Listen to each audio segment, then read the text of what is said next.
Thank you. Good morning, everyone. And thank you so much for joining today. We've gone a long way. This is the 6th webinar in this series, and we're so grateful that finally we've come to the end. So fast, it look very far away, but here we are today. I want to say a big thank you to our panelists today. Sylvia, thank you so much for joining us. And me, Mercy, I hope I'm pronouncing your name very well. Thank you for joining us today. And don't mind me, have my, Sasha, our classes are started for the training that I was discussing with Conrad. So I have my participant, my students here also with us joining this webinar today. That's why you have this group of lovely people at my back. So thank you to everyone who has joined today. Thank you so much for the past 5 webinars, for staying tuned. We're very grateful to GIZ, to the KCOA project, for giving us the interpretation, for supporting us throughout this journey. We are very grateful. And to everyone, we say thank you, because without you, we can't have this webinar. We can't just be talking to ourselves. Thank you for coming. Thank you for staying tuned. And thank you for all the discussions that we are going to have today. At the end of today, we're going to have open contribution, and I want everybody to feel free, share your feelings, share your mind, share what you have, and let's take this webinars forward from here. Thank you, and we'll see I talk more at the end. Over to you, Natati and Sasha. Thank you so much, Olawumi, and thank you for the great introduction and welcome. I just want to flag for those who had not been in the webinar before that as Olawumi mentioned, interpretation is available if you want to have access to it. We have only English speakers today. So the interpretation into French you can access by clicking on the little planets, the sphere icon at the bottom of your screen, and you can activate interpretation into French and obviously benefit from it when French speakers ask questions.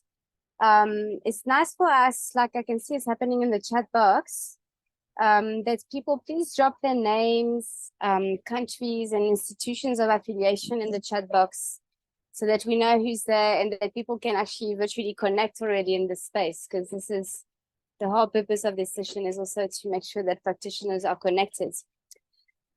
And so today, for this last session of the webinar series, we've pulled off, I think, really, which has elicited a lot of interest throughout the continent.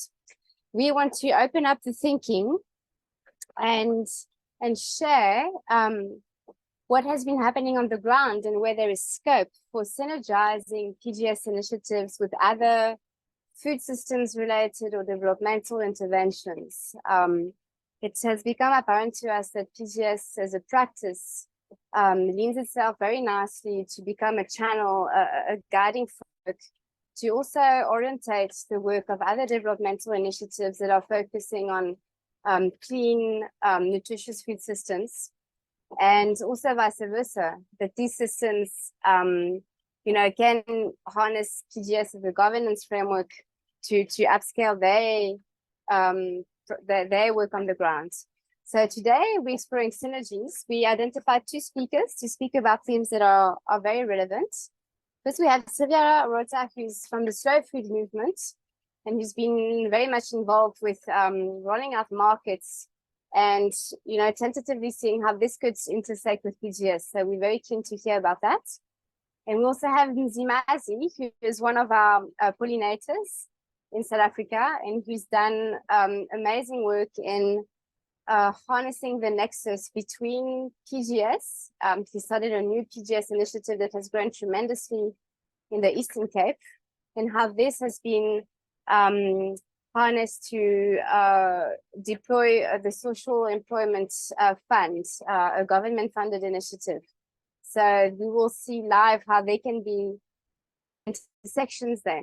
And as Olawumi mentioned, we will also, at the end, because we have only 2 speakers, really make it an open mic and invite all the participants to also share what synergies they have observed, or they have experienced, or they have implemented, so that we can keep on feeding our imagination and being inspired, and sort of making PGS work for a greater purpose even. So that's me for the introduction. And I will defer to Sylvia. If you want to please share screen, I think you want to stay in command of your PowerPoint, it's easier. And if you can start please with a brief introduction about yourself, your involvement in the movement.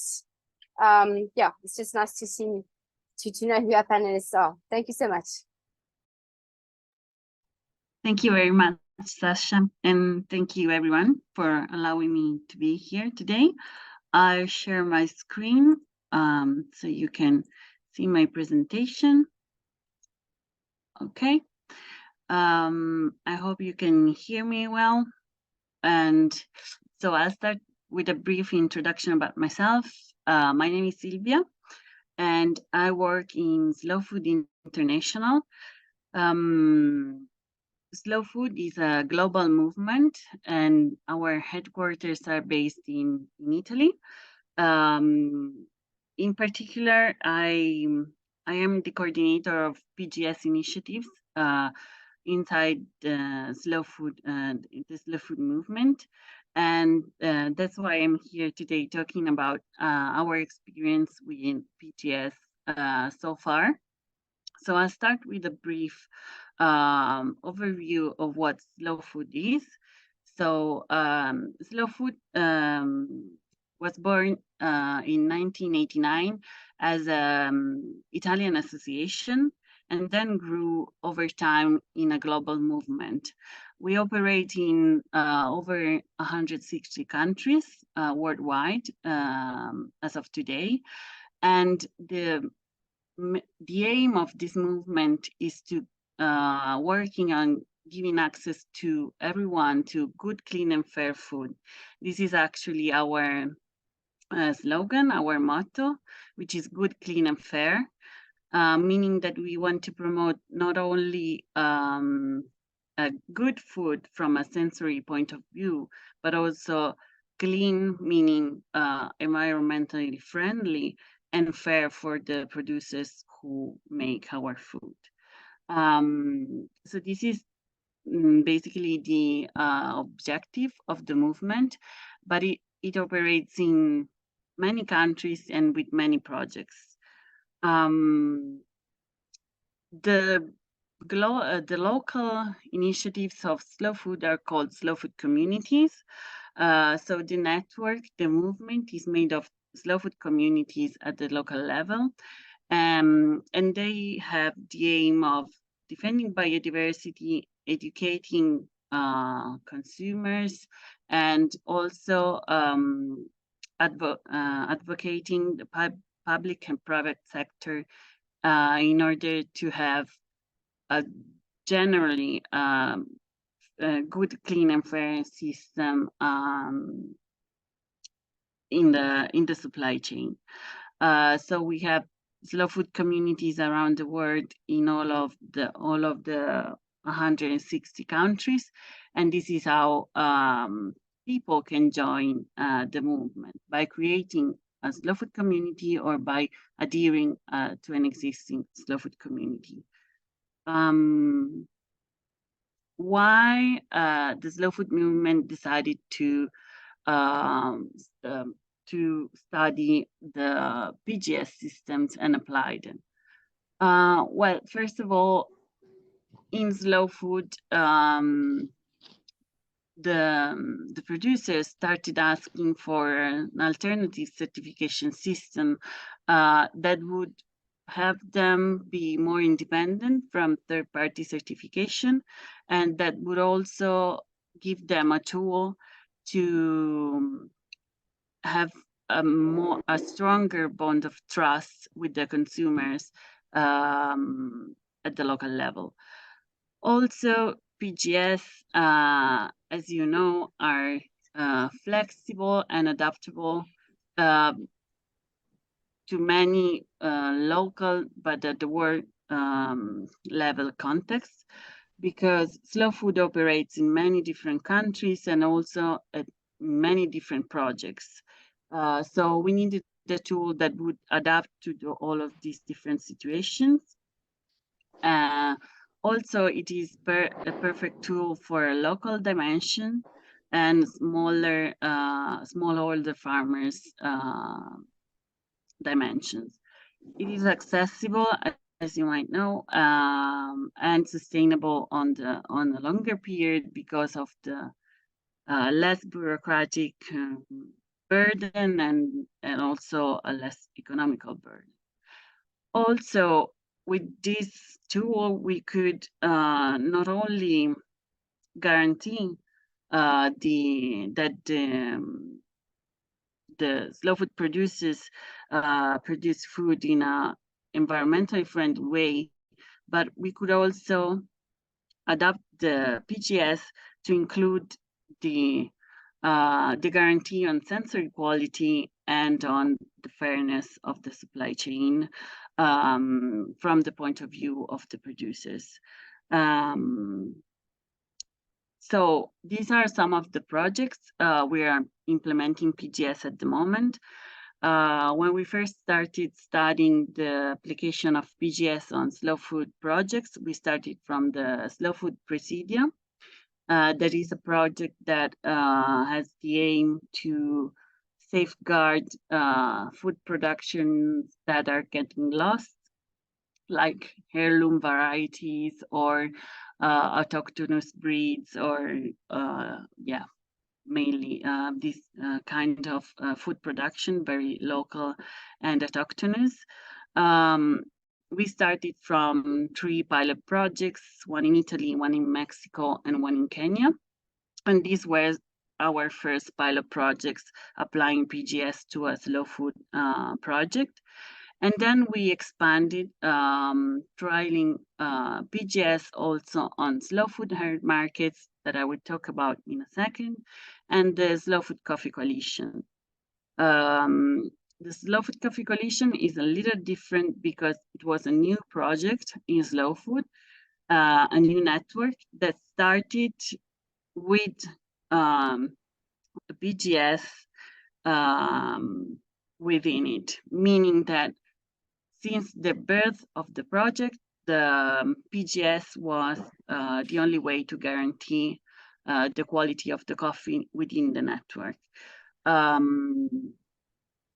But today I will focus more on the slow food herd market project. So what are the slow food herd markets? They are, as you might gather from the name, they are farmers market that are within the slow food movement, meaning that they aim to include slow food producers in a market, and they are born to give access to short supply chain products at the local level, give market opportunities to producers that might have difficulties to have market access. They aim to implement the dialogue between producers and consumers, and they aim to be places for exchange of knowledge and education, because our markets are usually a place where we also do a lot of education meetings with producers, tastings, or any kind of training and capacity buildings that might be with producers and consumers together. So this was, in our opinion, one of the best projects where to trial PGS, because it already included producers and consumers in the same place. So, very shortly, how does it work? A PGS initiative in her market. So first of all, we do have already in the project a set of commonly defined standards, because the herd market project has its own guidelines for production. They are very general because her markets are around 100 in many different countries in the world. So they had to be standardized for a global setting, but they are no the guidelines for the whole project. The common procedures would be the PGS manual for slow food projects, which is a document that we drafted at the start of the journey of slow food with PGS, where our friends in IFOM, Organics International, helped us in drafting. Then each health market defines their own consequences for non-compliance, meaning what will they do if a producer will not comply with the standards, and generally there is a possibility of the second visit during the year, or the possibility for the producer not to be part of the market anymore. And then we have the coordinating body that generally is called the ethical committee, which is the group that manages the whole initiative for that year. And then at the end, they all have the same logo, which is this one, the Slow Food Herb Market logo, that they can use in promotion, communication, and in the stands.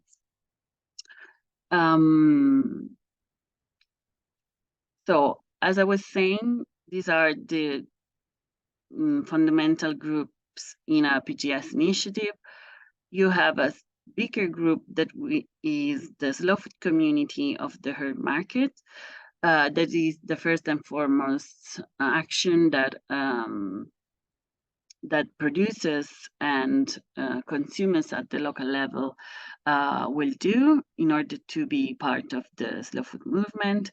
Then inside the community, they will, from year to year, they will appoint the ethical committee, that is the coordinating body that manages the PGS. In this group, producers, consumers, cooks, NGOs, a lot of different actors can take part, and the ethical committee will be the one that will appoint the guarantee group. That is the group that conducts the peer reviews, meaning the field visits to the producer participating in the initiative. So in short, the ethical committee is the one that identifies the guarantee group, that does the field visit for the years, where they fill the checklists. The checklists or guarantee sheets are drafted based on the herd market guidelines. We have them drafted in a participatory way with the first participants in the pilot testing of PGS initiatives. We do have checklists for different supply chain production, so from vegetable production to dairy, oils. Depending on the supply chain, there's a checklist. And this is the tool that the guarantee group will use in the fields when doing the peer review. So the outcome of the visits will be a field visit to each producer, where they fill a checklist for each producer, and a general visit report when all of the producers participating in the initiative will have had their visit for that year. As I was mentioning, all of this info is in our slow food guidelines or manual for participatory guarantee systems within slow food. So as I was saying, this is the basic tool that we use every time a new slow food community wants to create their own PGS initiative at the local level. These are the general guidelines on how to do it. and what are the main groups, what are the main activities to be carried out, and what are the pros and cons, challenges, and how to solve them. And of course, then we have a slow food team that will support each community in starting their own initiative. So step by step, the first action to launch a PGS initiative in slow food is to create a slow food community. This is just done by signing a declaration that you want to create your own slow food group at the local level. Then what we do is to give free training and capacity building on PGS to any slow food community that wants to start their own PGS initiative.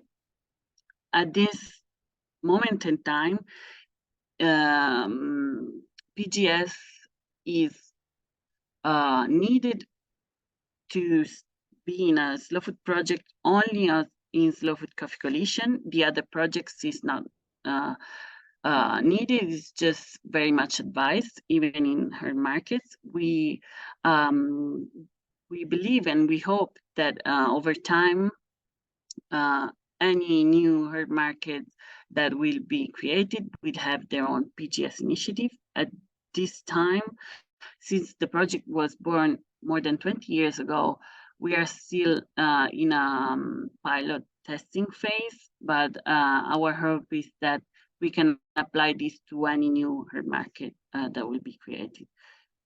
So we give the capacity building for free to any community. Then the community will share and read the PGS manual, the guidelines, and the pledges that each producers sign in order to say that they want to participate in a PGS initiative. Then they create the ethical committee and appoint the guarantee groups to do the field visits.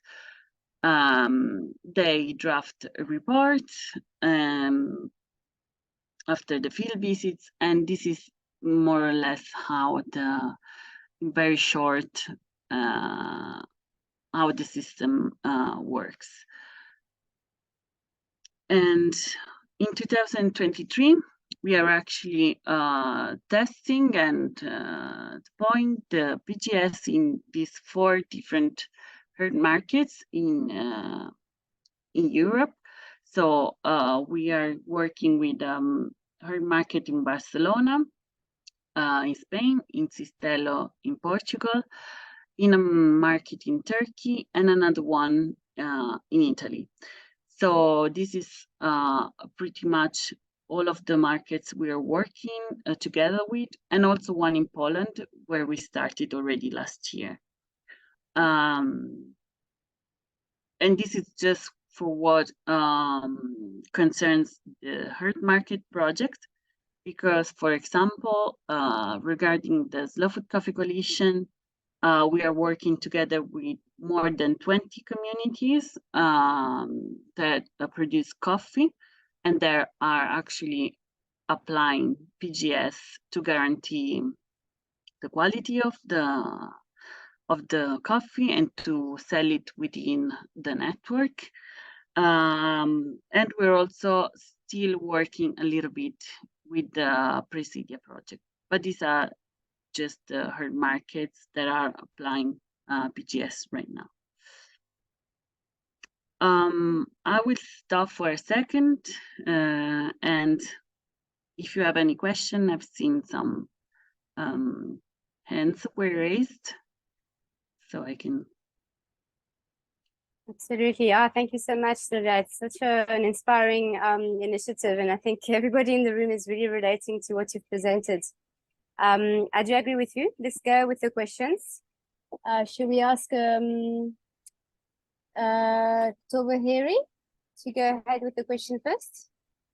If you please can introduce yourself before asking your question.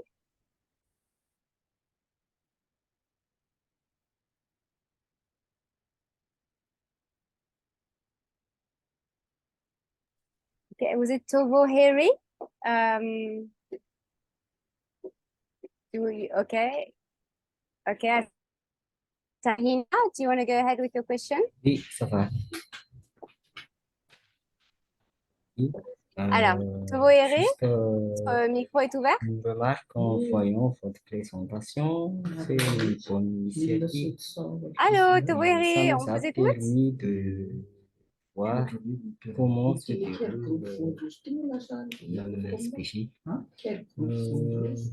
Okay, guys, I don't know if Tovoheri is actually addressing a question to us. So I'm just going to mute for now. Tahina, apologies about this disruption. Do you want to go ahead with your question?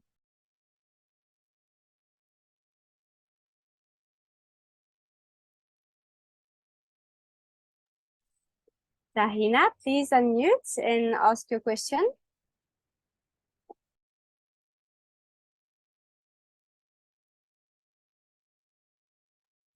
Okay. Somehow I think there's a lack of flow there.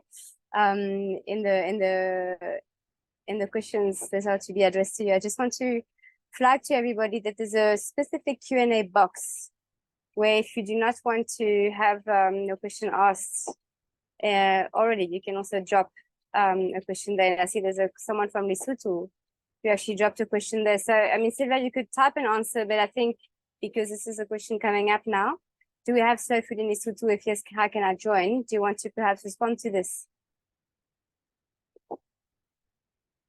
Yes, okay, I can maybe answer the question in the box. Yes, we do have slow food in Lesotho, and actually there's a PGS initiative in Lesotho happening very independently, meaning that they do not join any project, but they are a slow food community and they are implementing their own PGS initiatives. So I can definitely put you in contact with them and with my colleagues who coordinate the activities in Lesotho. So I can share again my email, and you can maybe write me an email and I will put you in contact directly with them. So yeah, we would be interested in finding that connection. We are assuming that the PGS connection is done through the PGS that we've supported through the Organic Knowledge Hub. This is a PGS initiative that was born through the program. So I'm assuming, are you working with a guy called Teboho in Lesotho? I'm not sure because this initiative really was born really independently from we had the project granted by IFED last year, where we gave some capacity building on PGS to some slow food communities that were also working on the biodiversity project. And so I would have to check about what you're asking, but probably it could be. Okay. Sorry to deviate everyone from this. I think it's just important that if we pick up on any potential for synergies, we need to act on them. So do keep us in the loop, and we'll also connect with our brothers and sisters in the PGS network that we know in Lesotho. Thanks for that. Wumi, you wanted to come in? Yes, thank you, Sasha. My question to Sylvia will be that is it compulsory that slow food communities should have their own PGS, or they can join existing PGS in a country? Why am I asking this question is because I've been in contact with the slow food movement in Ghana, and being the PGS leader in Ghana, I have spoken to them, but I've not seen any positive move from them. And they keep complaining that their farmers are not having markets to sell. And I have offered them markets and opportunity to join PGS, or we create their own PGS for them, but they have not been able to come forth. So for me, this is a good opportunity to clear this with Sylvia. Thank you. Yeah, sure. I don't see, well, actually, we try to promote synergies with other organizations as well about on PGS. As you may understand that PGS is really new into the slow food movement, because the movement was born more than like 40 years ago, but it's just 4 or 5 years that we are implementing PGS initiatives. So maybe still not everyone is aware of the work that we're doing with PGS, but yes, whenever there's the possibility, we try to promote synergies with other PGS as well. Slow food PGS is not just focused on organic production, but we try to include also, as I mentioned before, the part of sensory quality and the part of fair trade, let's say. But we do think that where PGS is really strong at the national or local level on organic farming, we should move towards making synergies with PGS that promote organic farming. So yes, again, I could put you in contact with my colleague who follows the activities in Ghana and see whether they can, jump in and see whether this connection can be made possible.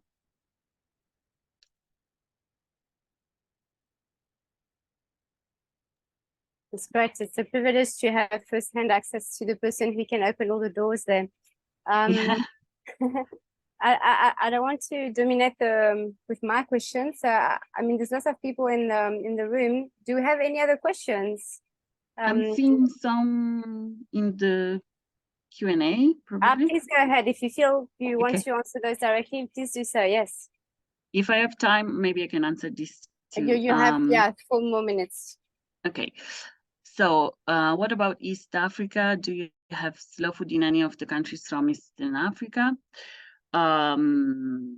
Yes, actually, we do have a lot of communities implementing PGS in Uganda and Malawi. But this is mainly on coffee production. But we do have some 7 slow food communities in Malawi and another 2 when counting in Uganda.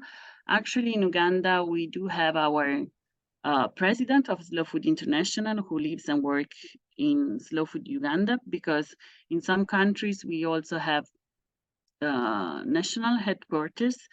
So PGS, we do a lot of work on PGS in those 2 countries. And other countries that come to mind are also in Kenya, where we started with the PGS on the ogiek honey. So yes, we are present there as well. Sylvia, do you French? Otherwise, I can translate the question from Cameroon for you. Yeah, I was trying to understand it. So basically in Cameroon, they say they have a PGS system called Sombong. It's a very active PGS there. And they would like to just share more experiences with and tools with slow food on that side. So I don't know if you can also connect George with people in Cameroon who know of any movement active there. That would be great. That would be great. Yes, let's talk about this.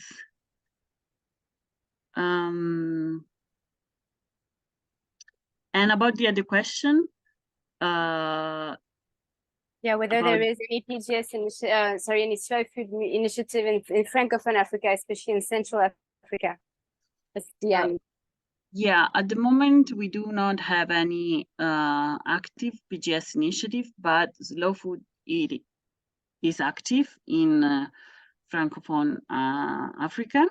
So again, I will put you in contact with my coordinators, with my colleagues who are the coordinators of those countries. Maybe next time I'll tell them to join as well so they can. But yes, we are active, and also on the slowfood.com website, you can check where all the communities are. The slow food communities are listed by country, so you can get a better idea on where we are present and what we are doing, because each community has its objective listed. So maybe, and there's also the contact person. So if you don't want to pass from the slow food team, you can just contact the spokesperson of the community and get in contact with them. Maybe they're really close to you, and just, see if there are possible synergies to work directly with them to see. Great, thanks for that. So they've got your email, the website is there. So the best thing is really to go on the website, see where your country is listed, and see if there's a contact person there. Or also manifest your express your interest, sorry. If there's no one active on slow food in that country, to become that focal point person and start things that size. So I think you can always do with more people on the ground. Just to wrap briefly on from my end, I think what's clearly transparent from what you're saying is that the Earth Market Initiative becomes like the catalytic point where PGS, alongside the other key elements that we're trying to promote, is advocates of a holistic food system, fair trade, and environmental dimension. That is where it actually comes all together. It would be very useful is to share some kind of like blueprint of what a Earth market is about. I can say in the South African context, we're having a big momentum to develop guidelines for the development of farmer markets, primarily to really, develop market outlets for PGS certified farmers. But it can be much more than that. A market should be holding all these other dimensions. So, if you can guide us with some blueprint guidelines that we can start orientating ourselves towards that, it would be great. Yeah, totally. I'll share with you also, I can put it in the chat, the links for the guidelines and for the page of the project, so you can get more information about that. And then if you want to gather even more, I will put you in contact with my colleague that follows the project directly. Wonderful.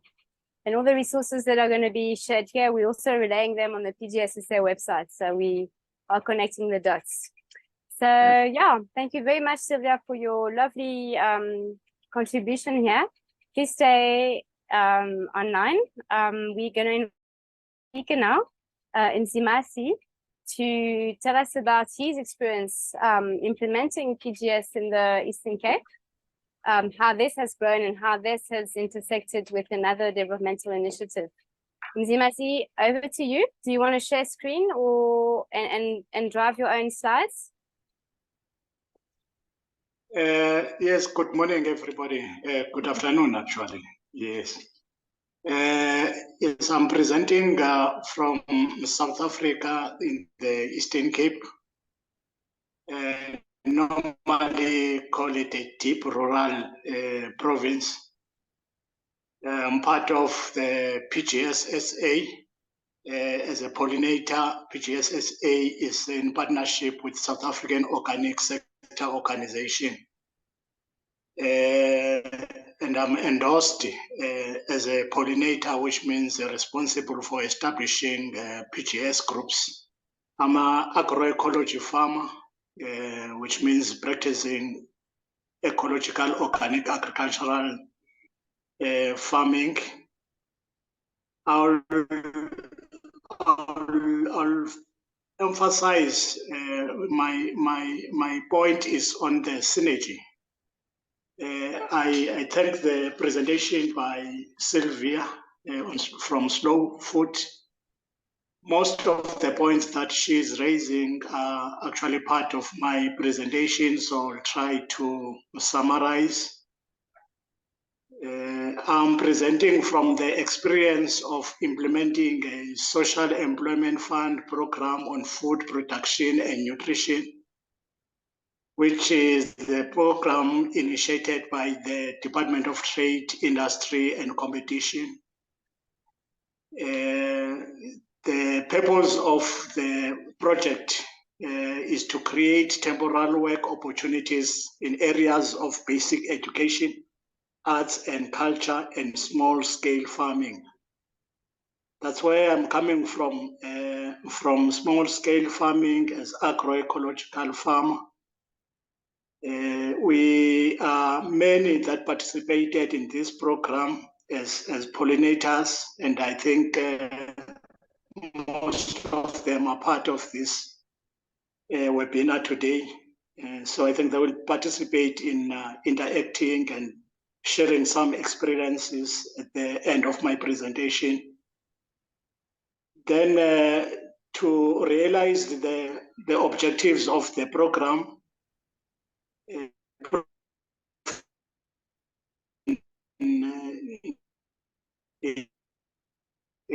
work which is labor intensive. You'll remember that in agriculture, especially in South Africa today, we have a system that is based on mechanized approach, heavy equipment being used, synthetic fertilizer being used, which are very detrimental to the environment.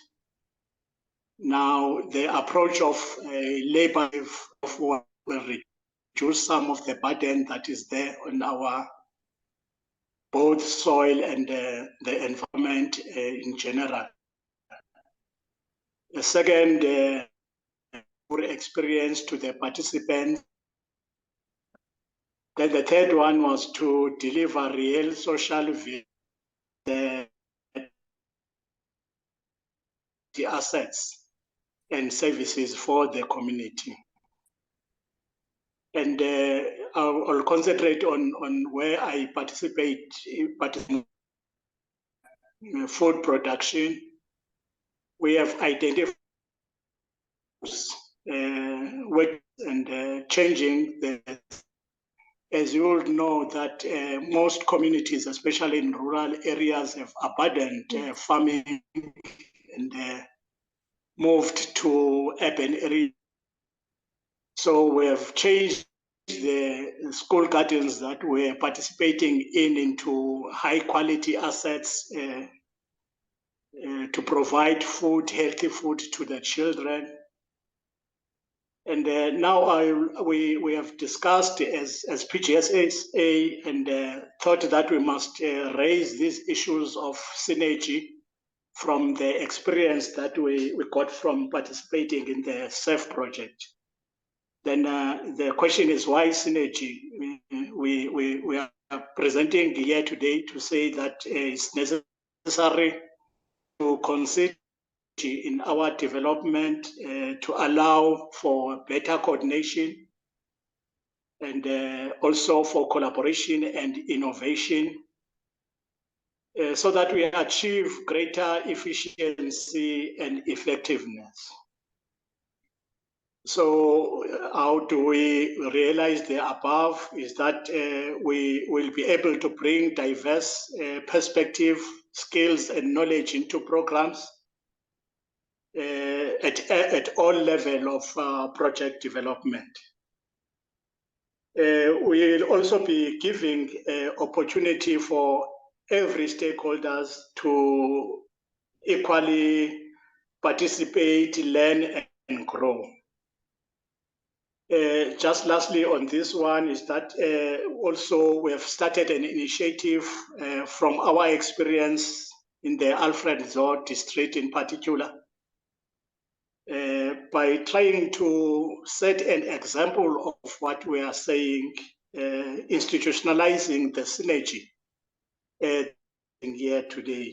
And we're establishing a network of agroecology farmers, practitioners, cities, private and public institutions. We are conceptualizing that as Umzimvubu Agroecology Network. So we want to set an example of what we are saying as part of our initiative to roll out in a deep rural community agroecology. Now, we believe that PGS can act as a catalyst for this synergy. And we are raising programs, especially based on our experience on implementing social employment fund program. And here today, I'm raising 4 issues that we can consider as examples for our synergy. I'm raising question of food security with 4 pillars that might be considered, and those are related to issues of availability of food, access to resources, which is land, which is water, sea, and all relevant elements that will promote and access to nutritious food. We're also raising the 3rd issue of utilization of our natural resources, collaborate. We are also raising 4thly the issues of stability, so that we ensure we provide these services. These services are sustainable. The second element that we can and we think we should collaborate on is the issue of food sovereignty, so that our communities can really attain autonomy and self-determination in addressing or responding to their needs. And we strongly believe that building community resilience in terms of sustainable communities' ability to utilize available resources to respond to all that the community. The 3rd element or area that we think we can collaborate on is the issue of natural resource management, because we believe that the effect of management on the quality of life for both the present and the future is on how we manage the natural resources.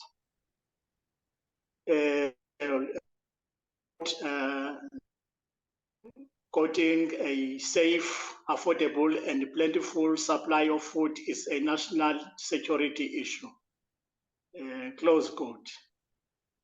The 4th area is the area of land care management that will focus on the conservation of natural resources, which is soil, water, and vegetation. To achieve this, we need to create a conservation ethics through education and awareness. And we think that's where collaboration play a role. Our overall aim is to protect and enhance biodiversity soil. Now, the 3rd part is WhyPGS.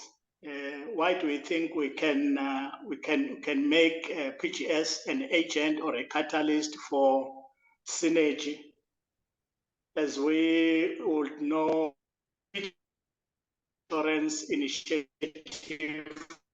as Sylvia was saying, that is locally relevant. It also emphasizes the participation of all, and ultimately confidence that qualify that all what is being produced meet the quality requirements. So we are giving an example from our assessment that we do as PGS groups. We have a form that we use. We call it application questionnaire and assessment form. If you look at that form, you will realize that part A, which is general information, talks about crops that are currently produced. And the question there that is being raised is that are you as a group satisfied that the farmers or the farmer that is best is or can produce the listed crops? So this goes back to the question that was raised, that I raised before, that we need to ensure that we produce safe, affordable, and we supply food, because supply is a natural security issue. Now, this talks to the issue of the talk about issues of security will also go further in terms of natural resource. The question 2.1 will raise the issue of total hectares of land being cultivated. That addresses the issue of access to land. You'll find that in 4.1 of our questionnaire assessment form talks about the soil fertility plan, which responds to the issue of land care management, which means maintenance of the health of the soil. So we are demonstrating why we think PGS is a catalyst or AG in all the programs that we are running, because it's cut across all the programs. If you go to 4.2 up to 11.5 of the questionnaire, it talks about the issue of food sovereignty, because it raises the issue of autonomy.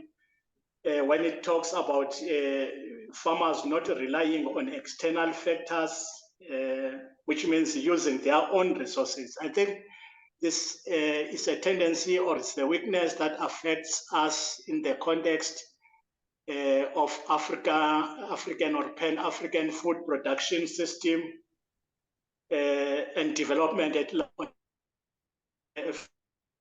to develop and move forward. And these issues respond to that. Also, it talks about the seeds. If the farmer is buying or purchasing seeds, or is having its own, the farmer is having his or her own seeds. And this talks direct to the issue of food sovereignty, because centrally to food sovereignty is the issue of and land. Then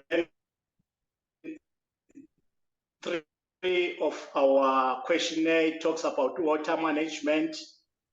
Section 4 talks about environmental management, issues of ecosystem and biodiversity, which is very critical, which are very critical issues to our life. The other person one day was asking why our issues of ecosystem, biodiversity, and environment in general. And the answer is we're concerned about the environment because it's our home. It's where we live. So it comes first to every program. The issues of ecosystem, the issues of biodiversity are paramount to our sustainable development and sustaining our lives. Very important to sustain our Mother Earth. Then the last will be the quote from one of the politicians in the USA, from the Republican Party, I think, who once said, open quote, "Why should not good farmers who know how to grow food of sufficient quality to keep us out of hospital be treated and provided like a heart surgeon who fixes the problems caused by cheap food?" Thank you so much. Thank you very much, Nzimazi. It's you just see how the synergies there went far beyond the scope, your standard scope that you assigned to PGS, into really deeply restructuring the food system. So that vision really needs to be commanded, and we are following at PGS very closely the work you're doing in the ground and to driving this agroecological sort of change of paradigm on that side. So thank you so much, Mzimazi, for this. I would like to invite for any questions.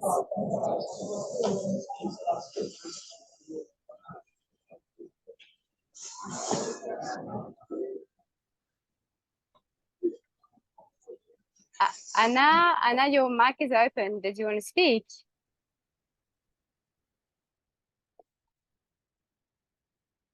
Okay. Are there any hands up for Mzimazi? Yes, Nina. Nina Olchurch, please introduce yourself and ask your question. Hi there, everyone. My name's Nina. Let me put my picture on. I'm a partner of Mzimazi, and I'm very honored to be working with him on rolling out the Umsimvubu Agroecology Network. Mzi, I was just wanting to suggest to you, maybe it would be interesting for you to explain how prior CEF project frameworks are being continued in the local area, particularly at St. Matthews and at Zweledinga. Maybe you want to talk about how the CEF project set a good groundwork and how you are continuing with it. We want this exact.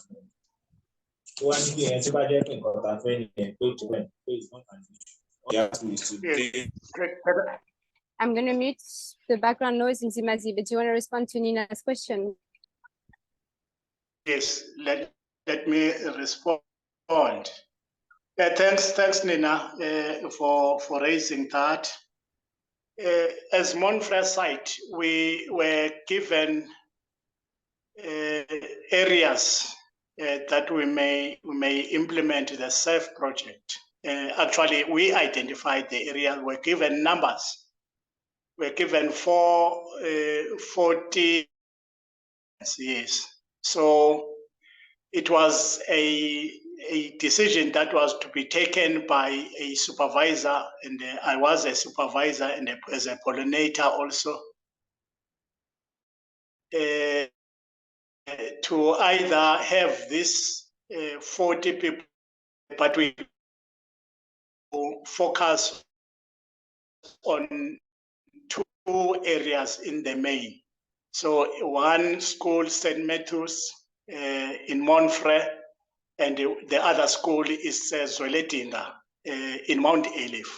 So instead of having a CEF one, it could be one village for that matter, or one town. We decided to cover the whole municipality. Now, we use as under agroecology network concept document as nodes. So we have upgraded since the end of the CEF project. We have integrated those two sites under the Umsimvubu agroecology networks. So we are having 20 participants at St. Matthews, and we're having 20 participants at Zweledinga. Those kind of CEF project have been registered as cooperatives. So we have social entities now that are carrying on with the CEF project so that we sustain the project. We continue to achieve the purposes that were set by the project in terms of ensuring that we continue creating meaningful experiences which are now to ensure that we continue creating labor-intensive So all the purposes or the objectives of the Synergies to carry on through the social entities. And we think implementing or realizing the network will be able to roll up, end up covering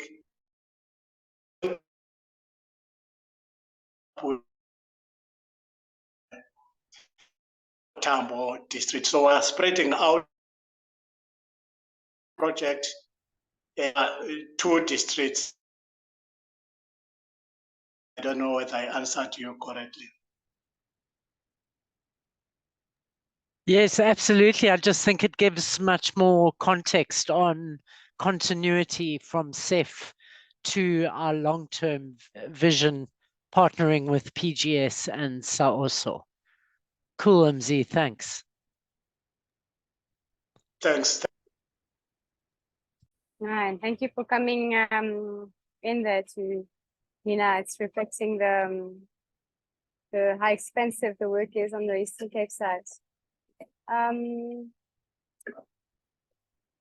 I see Fortune Quadio is putting a comment in French in the chat box. Thank you to both panelists. It's very interesting. We are interested to a national association of value chain actors in organic and ecological farming in Ivory Coast.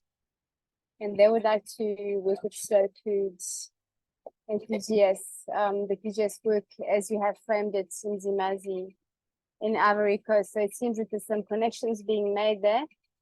And yes, Fortune, I think, the way that PGS has been grown through a cooperative model in the Eastern Cape is very much a model to be followed elsewhere. Mzimazi, Lindo Kude has put a question to you in the chat box. How is the payment part received by the farmer in the Eastern Cape?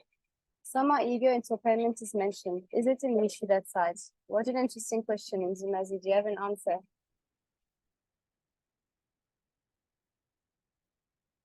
Yes. Initially, the SEF project budgeted, I think in the fund, there was a stipulation that 80% of the fund should go for labor, which means payment of participants. Now, the participants were paid until the end of, I think until the 20th of June, when the contract ended. Then, since we established the cooperative, when the project ended, we had produce on the land, so which means not yet harvested. Then you will know when you establish a cooperative is a voluntary organization. Then the participant had to decide whether at the end of the project they will also stop working or they will continue working even without pay. Now, remember that the conditions for the SEF project was that we're not going to sell produce, and we didn't sell the produce during the time of SEF project cycle. All the produce were given to the beneficiaries, which were primarily school children, and they also donated to the elderly people around our communities or within our communities. Now, immediately when we developed the exit strategies. So part of the exit strategy was to establish the social entities, as I've indicated. And as we were continuing with ecological organic practices, we encourage participants to do the same, replicate the practices to their own household gardens. And currently we're having about 8 household gardens, which are replication of what is happening in the 2 sites. So we are extending the benefits of the project to benefit the community towards building resilient community economy. So the participants are running their own gardens in their own households. Now to ensure that they continue generating income. Whilst we are continuing with the produce from the sites, we have negotiated with schools. We had meetings with school governing bodies, with school management, and we are currently establishing partnership between the cooperatives and the school governing bodies, which is the school authority. Now, the agreement that we have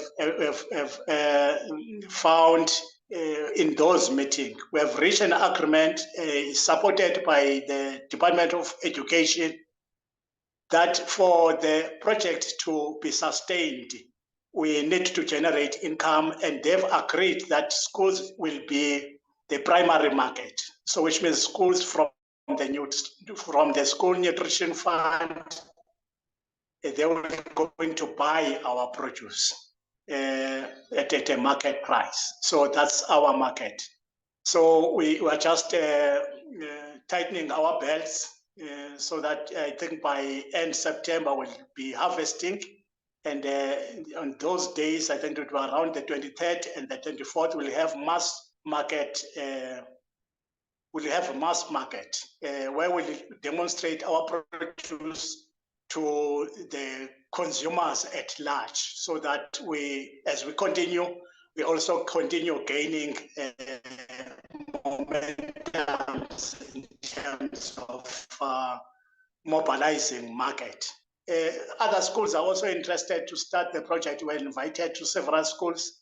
So with the vision that the cooperative, shared vision within the members of the cooperatives, they have managed to sustain the program even without pay, unfortunately. And with the hope that once because we want to continue, we want to emphasize production plan so that we sustain the income once we start generating income. It's just a vision that is keeping us going. Thank you. I don't know whether I answered it directly, Sasha.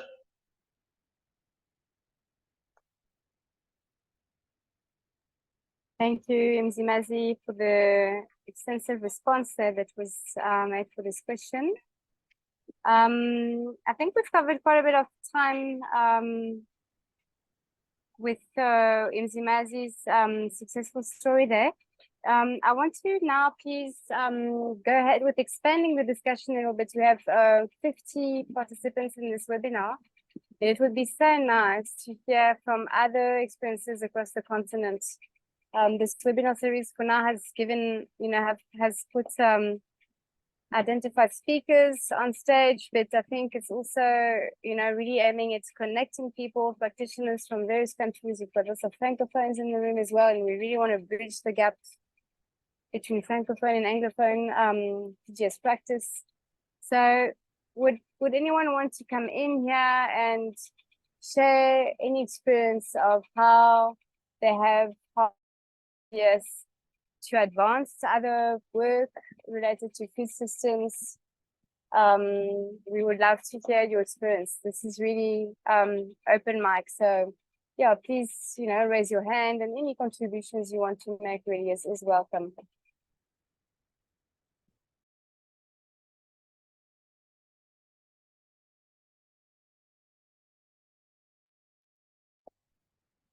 So I see there was a thumb going up, but I don't see any hands up yet. If we feel that the topic of synergies is maybe not an easy one, I think I would just like to then, because this is the final webinar, reflecting on the series up to now, we've covered many themes, from ensuring transparency and market access to ensuring the sustainability of PGS initiatives, agro-processing, all these topics that we have been broaching.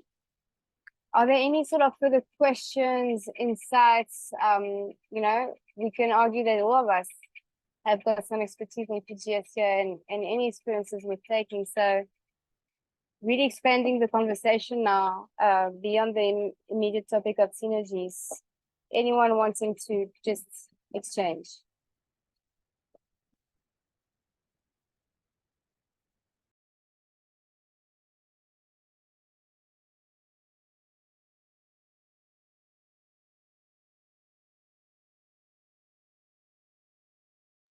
I would like to ask, I can see the few people in the room with names that sounds Malagasy to me. Maybe I'm wrong, but I would be so interested in hearing Toheri, perhaps?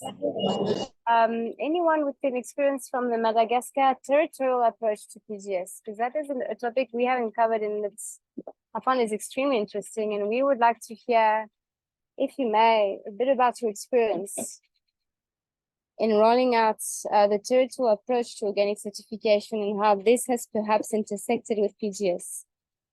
Je vois que Fortune lève la main. Donc, levez la main. Fortune, you want to speak?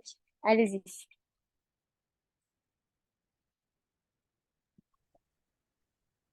Bonjour tout le monde, je me nomme Quadio Fortune, je suis le président de l'ANAPSI, l'Association nationale de la chaîne de valeur en agriculture biologique et écologique en Côte d'Ivoire. Alors nous avons reçu des semences bio de l'IDA France, qui nous a remis des semences de maïs et 6 variétés de maïs bio et 3 variétés de sorgho bio que nous, 9 grandes régions de la Côte d'Ivoire avons remis. 3 cas d'abord si ça va germer. Donc, on a aussi utilisé des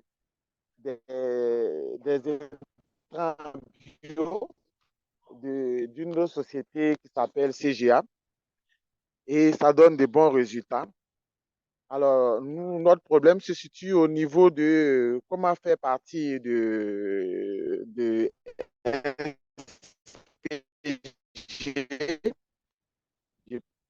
et aussi lié des partenariats dans le domaine SPG en Afrique et même dans le monde. Parce que notre politique, c'est une chaîne de valeur qui prend de la semence aux producteurs et aux distributeurs, à la commercialisation et jusqu'aux consommateurs. Donc, on a vraiment besoin des structures qui peuvent nous aider dans la formation de nos agriculteurs et appuyer aussi les petits agriculteurs à avoir soit des semences ou des intrants qui peuvent les aider vraiment à propager cette politique d'une agriculture écologique. En Côte d'Ivoire, on en parle très peu, très peu, par rapport au Sénégal ou dans certains pays où vraiment c'est plus développé. Et c'est ce qui nous a poussé, nous, à pouvoir nous intéresser à cette politique au niveau de la Côte d'Ivoire. Donc, nous avons commencé il y a pratiquement 5 mois. Ça avance très bien et on aura vraiment besoin des expériences au plan international pour pouvoir encore booster cette politique. Voilà, c'est ce que je voulais un peu apporter. Merci. Donc, merci Fortune. Pardon, vous avez dit votre prénom, c'était Fortune ou vous aviez mentionné un autre prénom? Fortune Quadio. Quadio, c'est le nom et oui. Fortune, c'est le prénom. D'accord. Voilà. Merci Fortune. Alors juste parce que ça coupait un petit peu, juste pour clarifier en fait la question que vous posez. En fait, vous êtes actif donc du coup avec des semences bio certifiées, avec différents paysans, enfin avec des paysans au niveau des différentes chaînes de valeur. Et ce que vous voulez, vous, c'est vous rapprocher justement des systèmes de certification. Je ne sais pas si c'était le sens de votre question. Est-ce qu'il y a un système de garantie participative déjà en place en Côte d'Ivoire? Pour le moment, je ne sais pas. C'est pour ça que je voulais vous demander, est-ce que le Food a des représentants déjà là-bas ou pas? S'il n'y a pas, nous allons essayer d'adhérer parce que c'est déjà intéressant. Nous avons vraiment tout ce que la nature nous a donné, la pluviométrie et un climat vraiment favorable et des terres cultivables très disponibles. Donc, il suffit juste d'une toute petite organisation, une formation pour que les agriculteurs se lancent. Le problème, c'est quoi? C'est qu'ils peuvent produire, mais ils ont du mal à commercialiser. Donc, si on a une traçabilité vraiment bien lancée, ça va nous aider vraiment à aider, même en produisant et même aider des problèmes de sous-alimentation. D'accord. Alors, en matière de cartographie des acteurs qui sont engagés dans le bio en Côte d'Ivoire, je voudrais que vous fassiez référence à un rapport de l'initiative pour l'agriculture biologique et écologique. En anglais, on appelle ça EOAI, et qui fait l'état des lieux de tous les pays d'Afrique et l'état d'avancement en fait du secteur bio. Donc, si jamais il y a une initiative SPG dont vous n'avez pas connaissance, elle serait listée là. Et le cas échéant, je pense qu'il est tout à fait pertinent de concert avec les acteurs SPG au niveau de AFM. Déjà, ils peuvent vous appuyer. Et même nous, en tant que cousins en Afrique du Sud, on serait volontaire pour vous aider dans ces démarches. Mais je pense que ça, de votre côté, ça commence par une cartographie des acteurs et voir si jamais il y a déjà des initiatives un petit peu à ce niveau-là. Alors, ce que je pourrais faire, c'est je vais retrouver la référence du rapport et on la mettra sur le site de PGS parce que c'est très important comme référence. Et je vous invite à nous contacter directement pour un suivi là-dessus, OK? Donc, je vais vous mettre mon adresse mail dans la boîte. D'accord, c'est parfait. En tout cas, merci beaucoup.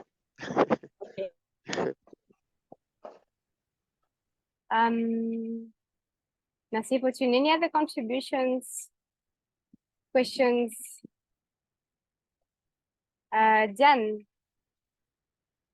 allez-y, go ahead. Alors, merci Sacha de nous donner la parole.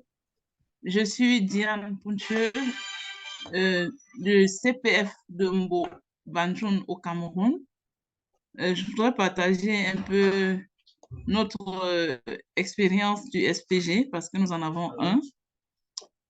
En fait, nous sommes un centre de formation et nous formons en moyenne, depuis 2015, nous formons en moyenne 30 jeunes que nous insérons en agriculture biologique.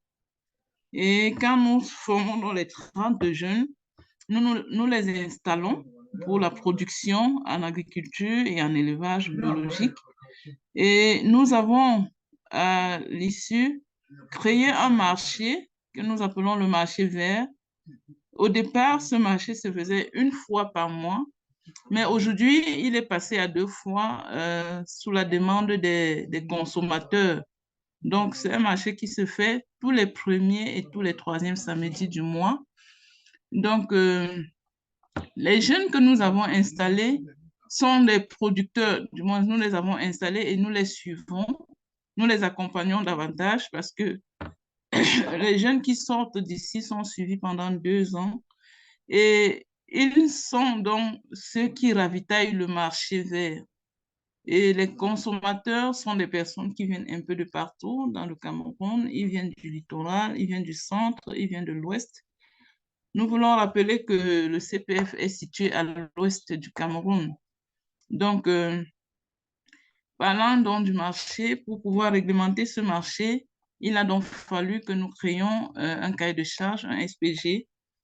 Et c'est ce SPG qui régule le marché actuellement. Voilà un peu ce qui est fait, l'initiative qui est faite à notre niveau. Voilà. Eh ben, merci beaucoup pour ce partage parce que on ne sait pas toujours ce qui se passe dans d'autres pays. Donc, c'est très bien de savoir ce qui se passe au niveau du Cameroun et félicitations parce que votre marché a l'air de grandir et je suis sûre que vous êtes très, très sollicité à ce niveau-là. Et ce serait bien de peut-être vous inviter à contribuer si jamais on fait un webinaire encore sur votre expérience et comment ce marché se met en place et comment c'est lié à la certification de vos paysans. Donc, merci Diane pour cette contribution. Merci Sacha. Are there any other contributions in terms of what's happening on the PGS front in your country and, you know, like reaching out for support, for ideas, for cooperation?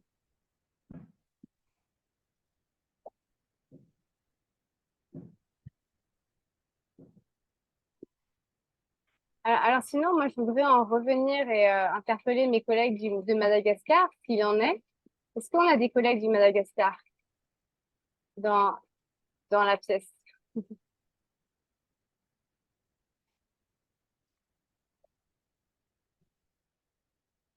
Monsieur Ampadrinandrena, vous nous entendez?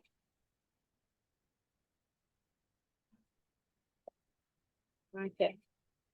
I think people are there, but not really there.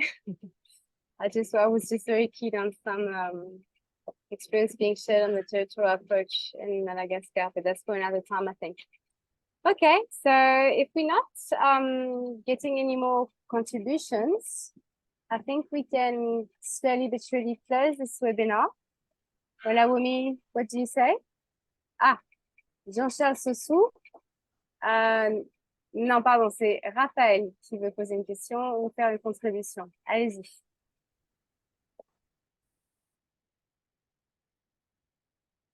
Oui, non.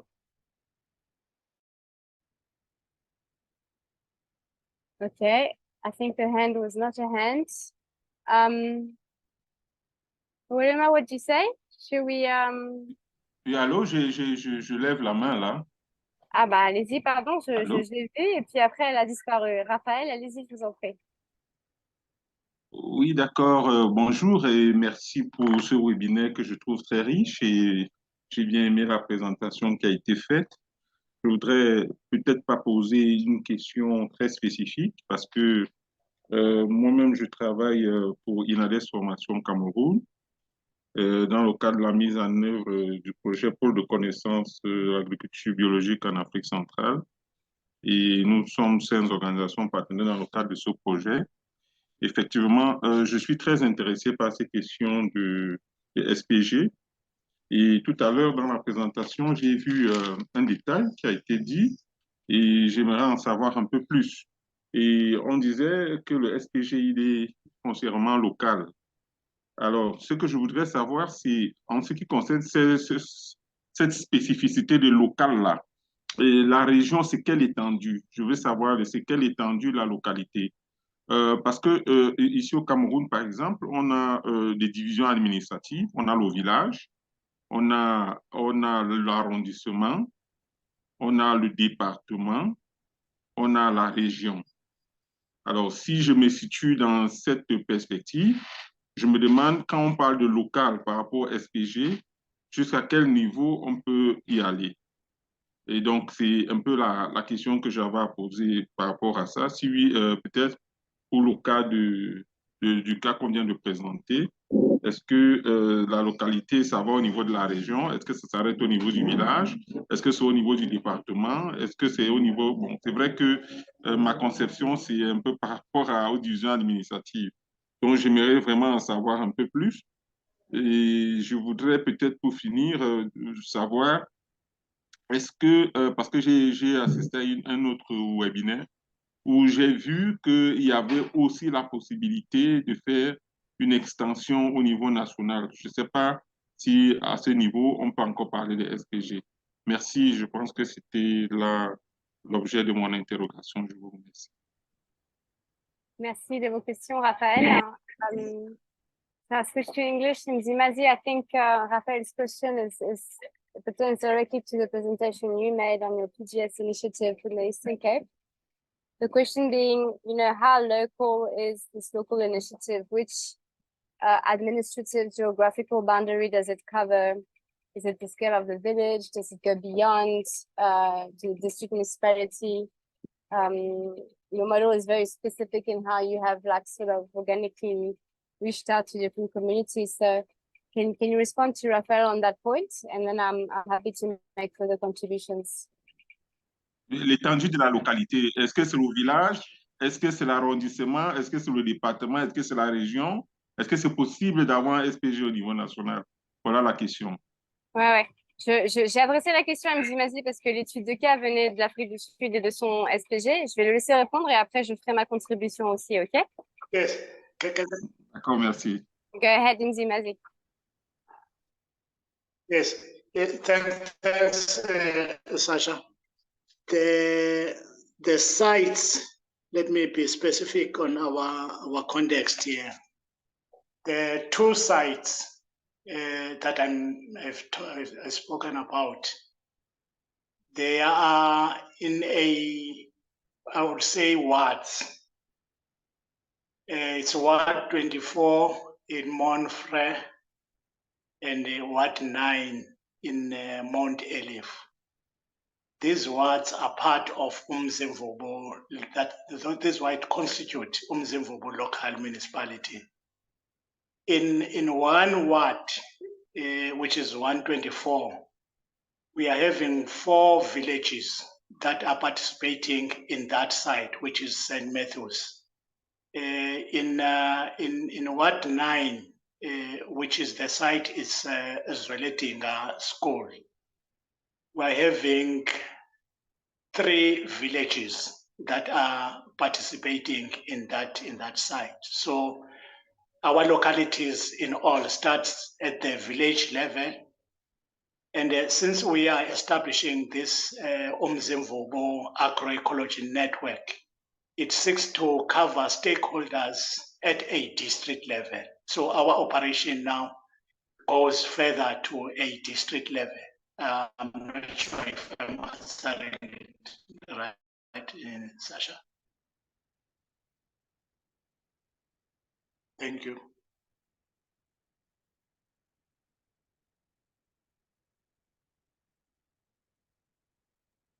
Ok, MZ, thank you Merci for that. there, Sasha. Raphaël, moi je voulais juste, alors juste pour préciser le contexte de Ward, en fait en Afrique du Sud, c'est une espèce de, c'est une dénomination géopolitique en fait qui fait référence à une portion d'une sous-division en fait du territoire de la municipalité et qui est utilisée normalement à des fins électorales en fait. Donc en fait, à l'échelle de chaque métropole ou de municipalité locale, il y a plusieurs wards qui le composent. Mais au-delà de ce que Mzimazi a, et donc ce qu'il dit, c'est que au sein de chaque ward, il y a plusieurs villages, 3 ou 4 villages qui font partie de l'initiative. Nous, ce qu'on dit généralement dans le contexte du fonctionnement du SPG en Afrique du Sud, et c'est très particulier à notre pays parce que c'est ce qu'on dit depuis le début de cette série de webinaires, c'est qu'on a une approche très décentralisée en fait. Et nous, on promeut le local, un local qui est déterminé par la capacité du groupe à s'auto-fédérer et en fait à faciliter ce processus d'échange par les pairs. Donc, en d'autres termes, on estime que si un paysan doit parcourir une distance trop importante et qui physiquement ne peut pas participer à une visite d'une ferme dans le contexte d'une journée ou avec un voyage qui est relativement aisé, et ben en fait, c'est pas une délimitation viable. Dans ces cas-là, il faudrait un autre système SPG pour couvrir cette zone géographique. Donc nous, on promeut vraiment cette approche de former un SPG, c'est proche, en fait, c'est enraciné dans le système de production alimentaire locale et il doit vraiment permettre aux paysans d'être dans un échange de pairs aisé, en fait. Et donc, nous, on n'a pas du tout cette approche nationale centralisée où il y a un comité central qui viendrait sanctifier et certifier un paysan dans quelque partie du territoire que ce soit. La décision, elle est en fait déléguée complètement au système SPG local, mais sur la base d'une forte gouvernance qu'on appuie, qu'on encourage et qu'on fédère en fait au niveau national du fait de cet organisme PGS qui est l'organisme fédérateur national. Mais toutes les certifications, elles se font au niveau local. Donc là, moi, je me permets juste de répondre au nom du modèle qu'on a développé en Afrique du Sud, mais je sais que ça fonctionne autrement ailleurs. Voilà, si ça contribue un petit peu à la réflexion. Oui, merci. Je pense que c'est assez riche. Merci. Je pense que ça m'édifie davantage. Peut-être que j'aurai d'autres questions, mais je ne veux pas rallonger le webinaire parce que j'ai vraiment soif de connaître un peu plus. Mais ça va, merci. Merci bien. D'accord. Et Raphaël, toutes les sessions précédentes ont été enregistrées. Et elles sont, en fait, vous pouvez les visionner en allant sur le site de PGS. Je l'ai mentionné un petit peu plus haut dans le chat. Et il y a dans la section ressources spécifiquement, une section dédiée au webinaire et il y a un channel YouTube qui a été mis en place et tout ce qui a été contribué en termes de gouvernance, notamment les 2 premiers webinaires, je vous recommande d'aller voir parce que là, il y a beaucoup de choses qui sont expliquées. Donc voilà, Merci. merci pour ça. Rachida, Est-ce que le lien, oui, je vais vous le redonner. je Je peux, le redonne maintenant dans le chat. est-ce que le lien, est-ce que c'est pas mieux de l'envoyer par mail parce qu'ici, avec la fermeture, le chat, ça va disparaître. Est-ce que c'est pas, ce serait pas plus facile d'envoyer dans le mail comme on a Eh ben, reçu le lien? oui, tous ceux qui souhaitent recevoir le lien, vous pouvez mettre votre mail dans la boîte chat. C'est notre collègue Intatissé pourra faire un envoi global à D'accord. tous. OK? Je peux vous demander, par Merci. exemple, Raphaël, comment est-ce que vous avez eu connaissance de cette série de webinaires? C'était à travers la diffusion KHSA? En fait, enfin, c'est dans le cadre du projet Pôle de connaissances en agriculture biologique Ouais, ouais. en Afrique D'accord. centrale. Voilà, donc j'ai reçu le lien par là. Voilà, très bien. Bah, ce qu'on fera, c'est qu'on leur demandera, à travers cette même liste de distribution, de partager ouais, la référence du site internet spécifique. On demandera à la GIZ de nous aider avec ça. Merci. Super, Merci. merci. Rachida, vous avez patiemment attendu. Vous voulez aussi poser une question, faire une contribution?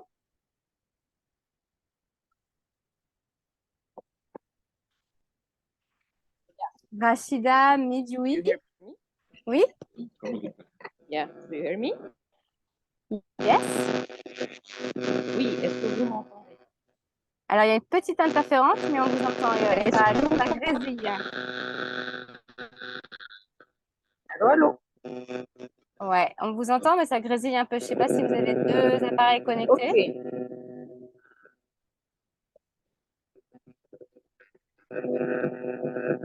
Bon, allez-y, essayez, Rachida. Ok, alors moi je... Yeah.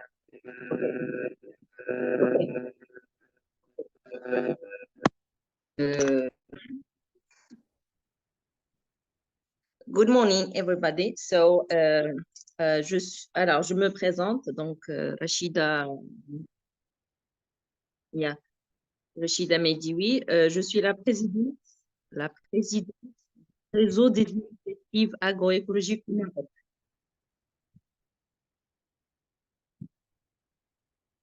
In Morocco. OK. So, je voulais parler de notre expérience, en fait, autant que réseau au Maroc. Nous avons mis en place le SPG au Maroc depuis 2018. Et en fait, je voulais répondre à la question par rapport aux communautés. Est-ce que le SPG se met en place à l'échelle nationale?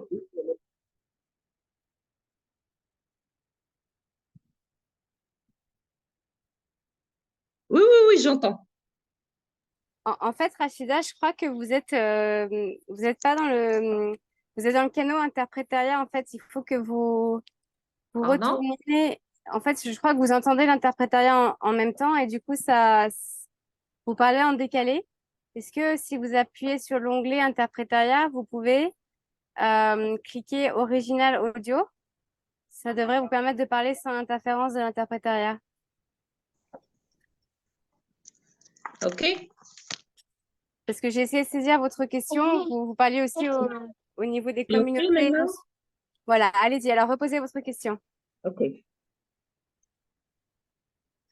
OK, donc je disais que... alors, par rapport... OK.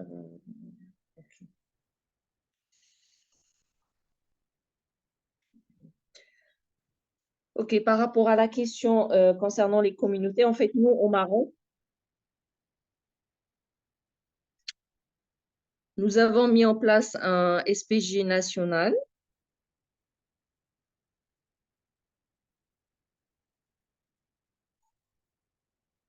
Mais on repose, c'est-à-dire on le met en place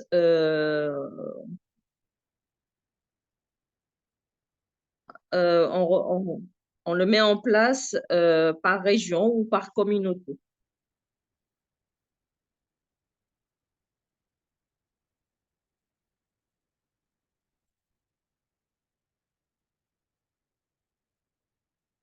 Donc, on repose sur des communautés locales. Donc, on en a 3 jusqu'à maintenant et on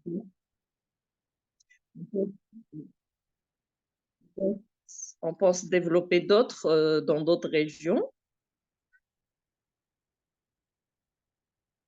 Donc, l'analyse des dossiers se fait localement en premier lieu.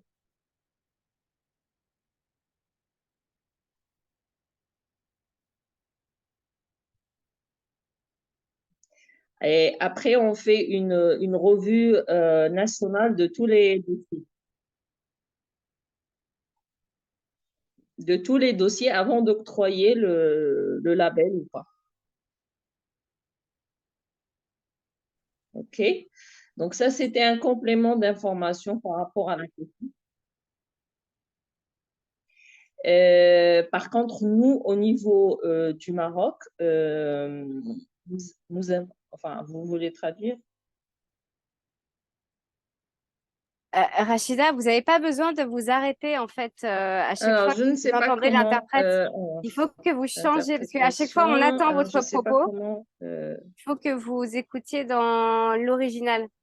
Ou ce que je vous propose, c'est juste de parler sans écouter parce que sinon vous allez déranger par l'interprétariat. C'est de l'instantané. Donc, oui. Ouais, il faut que. Sinon, enlevez juste votre. Votre micro, enfin, n'écoutez pas ce qu'il se dit et posez juste, ou faites juste votre contribution. OK. Donc, OK. Donc, je voulais dire que nous, au Maroc, nous avons mis en place le SPG, mais pour le moment, depuis 2018, mais c'est un label associatif. Il n'y a pas encore une reconnaissance du gouvernement.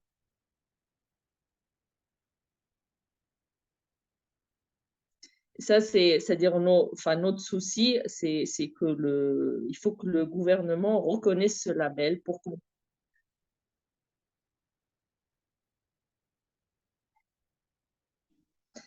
Donc, mais sinon, on continue à le développer au Maroc et donc.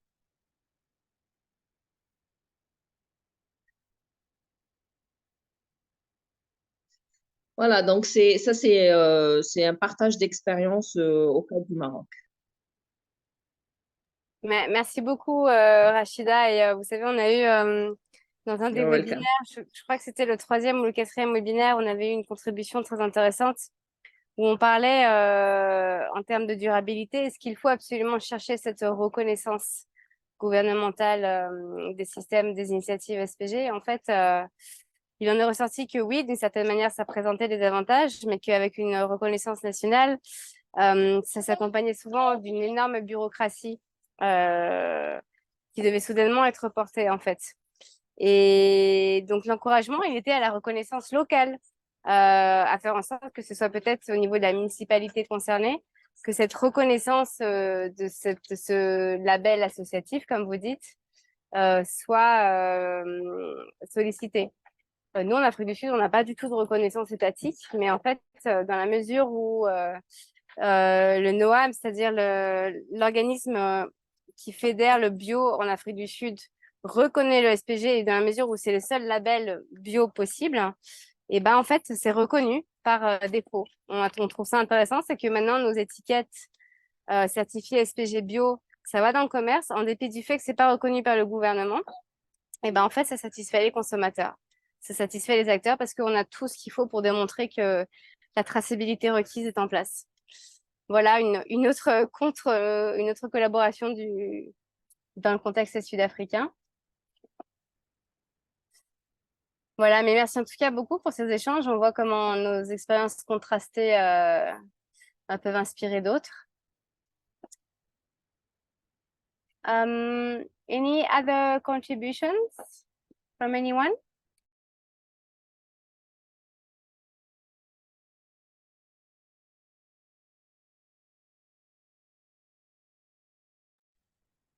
Olawumi, we seem to have a full room, but people are getting a little bit quiet.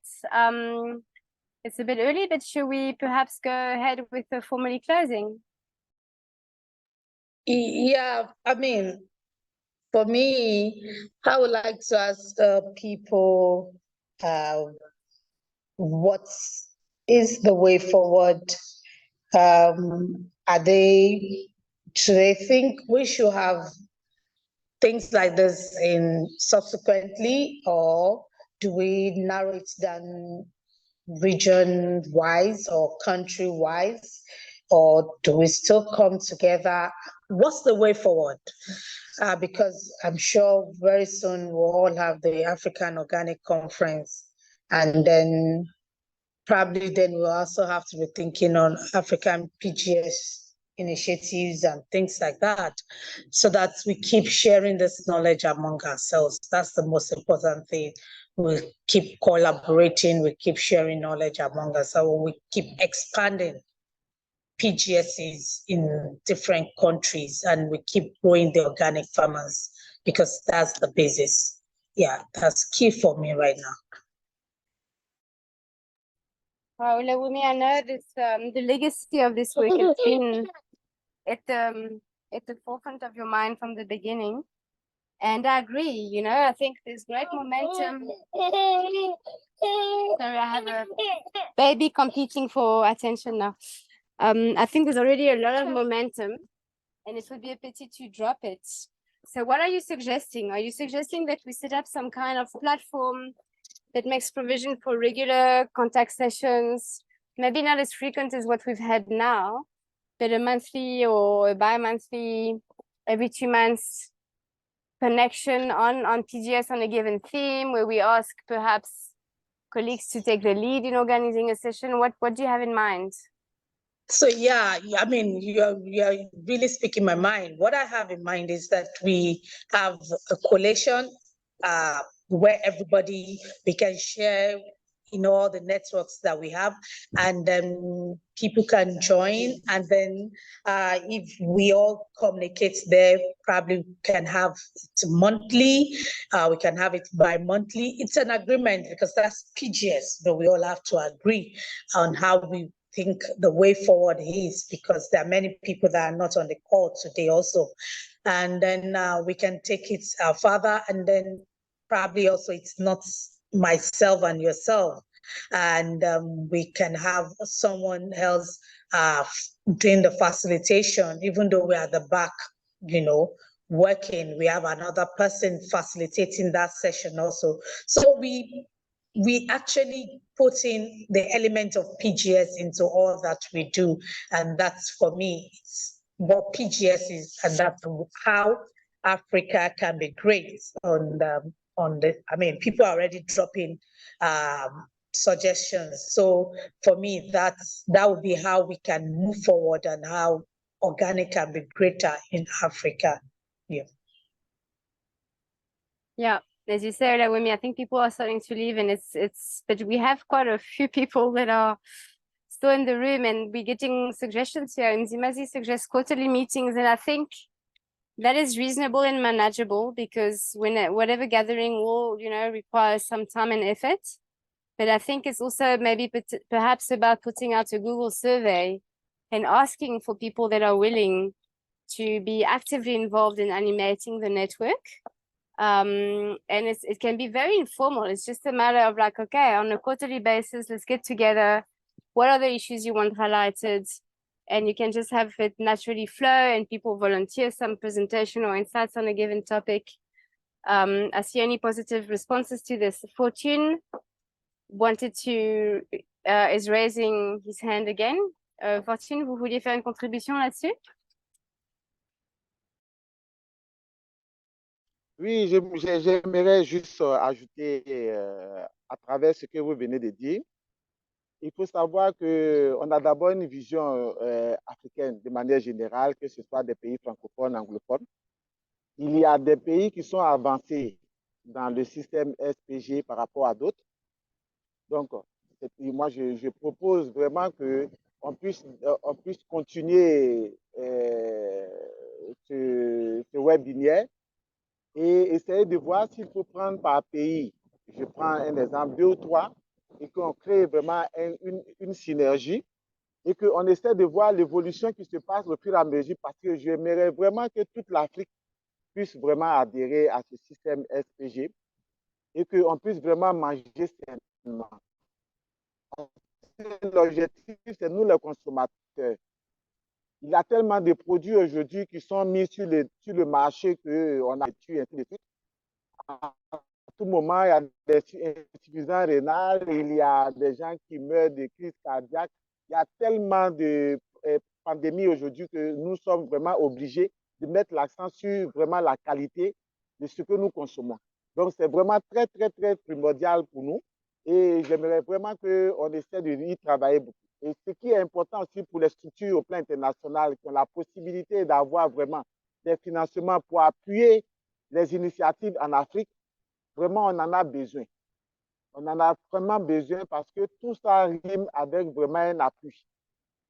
Donc, ceux qui ont la possibilité d'avoir vraiment des financements, qui puissent voir dans les différents pays qu'est-ce qu'il faut, même si c'est des formations, c'est important. Parce que si les agriculteurs sont très bien formés, en fonction de ces webinaires que nous faisons, que nous-mêmes, les responsables, nous sommes formés, et que la traçabilité se passe jusqu'aux petits agriculteurs, c'est vraiment bon. Parce que les industriels, ils ont déjà les moyens, mais le fait même de travailler avec les petits agriculteurs, je pense que ça, c'est vraiment la meilleure initiative. Et c'est pour ça que nous avons créé notre association où nous travaillons avec les tout petits agriculteurs qui sont très intéressés à vraiment émerger. Donc, par rapport à ce que vous venez de dire, moi, je pense que nous sommes encore nouveaux. Il faut vraiment qu'il y ait vraiment cette synergie chaque mois, même chaque 15 jours, s'il y a des possibilités d'avoir vraiment des échanges, ça serait une très bonne chose. Donc, félicitations à l'initiative. Nous sommes vraiment partants. Merci. Super, merci beaucoup Fortune et de suggérer des idées en plus de thématiques spécifiques qui pourraient être abordées dans le cadre de ces échanges. Et j'aime bien l'idée d'avoir un peu une approche géographique où on fait un peu un zoom sur une région avec quelques pays lors de ces sessions un peu rotatives. Donc, on a des bonnes idées. Merci pour ça. Je vois que Shireen est d'accord avec des sessions trimestrielles. So, Lawumi, what do you think a Google survey is the way forward?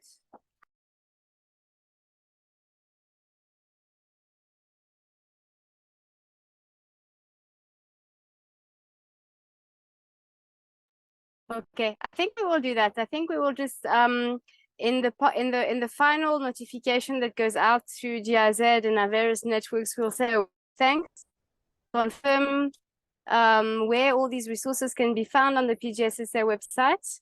And we will also be, I think, putting together a little Google survey, seeing what is possible in terms of maintaining the momentum of the Africa PGS networking, at least on a quarterly basis.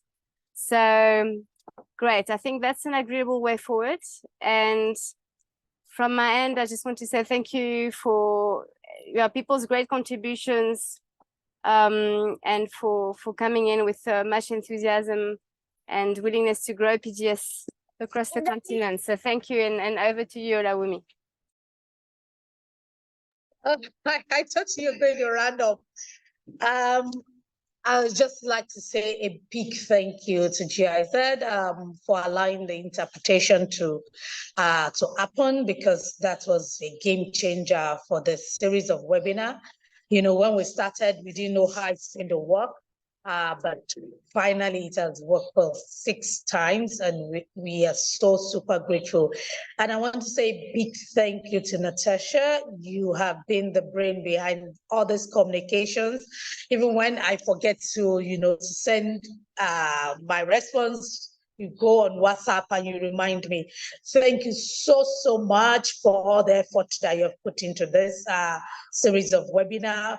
We know that it's a start of better things to happen.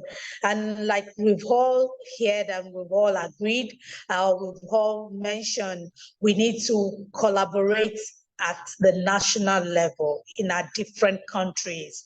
The time is ripe where we need to come together as organic practitioners and stop this, I am this organization, I'm on this project. We all need to come together and move forward. And then on the sub-regional level, we need to come together. On the regional level also, we need to come together and really move things forward. If we want to have a voice, if we want our voice to be heard, we need to come together. And then on the African continent, we need to come together and so that our voice will be heard and so that decisions that are made for us as organic farmers, we have a voice in those decisions as organic farmers. So on this note, Sasha, I would like to say a very big thank you to you. You have been the push behind this also. You've been like writing and writing, trying to make sure this happened. And finally it has happened and we are grateful for all the time. To our interpreters, I would like to say a very big thank you. Thank you so much for all the patience, even when you cannot hear clearly. Thank you so much. To all the participants, thank you. For those who have left, for those who are not here today, I would like to say a big thank you to you for coming throughout the 6 webinars, for staying with us, for enjoying, for asking questions, for telling us what to do. We are very grateful because if we are not here, we can't be speaking to ourselves. To all our panelists from day one, thank you so much for giving out your time to speak to us, to encourage us, to share your knowledge with us. We are very, very grateful. And on this note, I hand over to you, Sasha.